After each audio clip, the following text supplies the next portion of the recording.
2024 आखिर महीना बजौला फनकार मकसूद खान बगड़िया रड़ा शुमर से फरमाइश अब्दुल्ला शाह। ओ फूला यार खना ना खा बाब्या मालम बे द्रश के ओ याद खा ब्या मनी जानी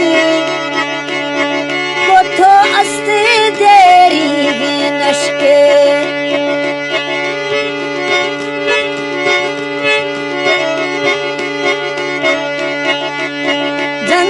बियानी बाग भी सोरस्तो आफाशे सवा थई मुझा भी मारा गिफ्तो यादिया तफा थई छमा यार एरा कट चोखन गांधीरा फेरा अल्लाही तरा नावे मखा सजन हेरा मखा सजन हेरा ए छमा ब्या तेरा कट देखन गुंदीरा फेरा दिल मजबूर भी सो मखा सजन हेरा मखा बगी हेरा।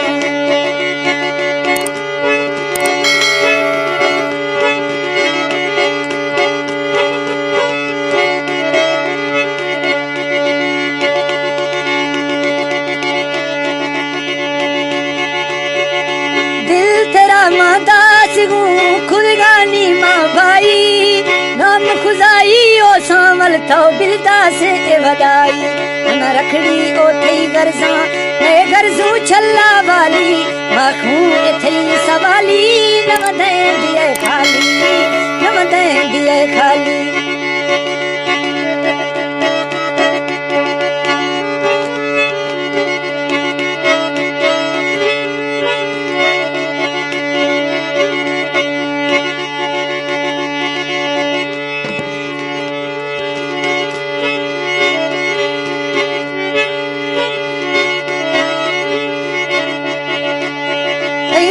दिया मानो किरा तेरा सरा खमा गुजा फुल चमने बूटियां थरा मौसम पछा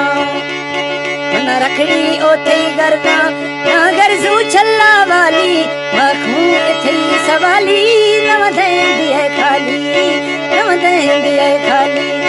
मरा रखड़ी ओ थई गरदा ना गरजू छल्ला वाली मखू थई सवाली न दे दिए खाली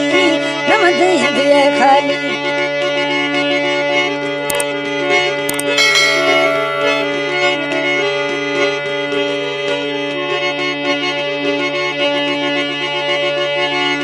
बाग बरानी बूटियां मौसम खा यार बरसा रोशे दुखा जाना दिल बरशीत भी सड़ी मखश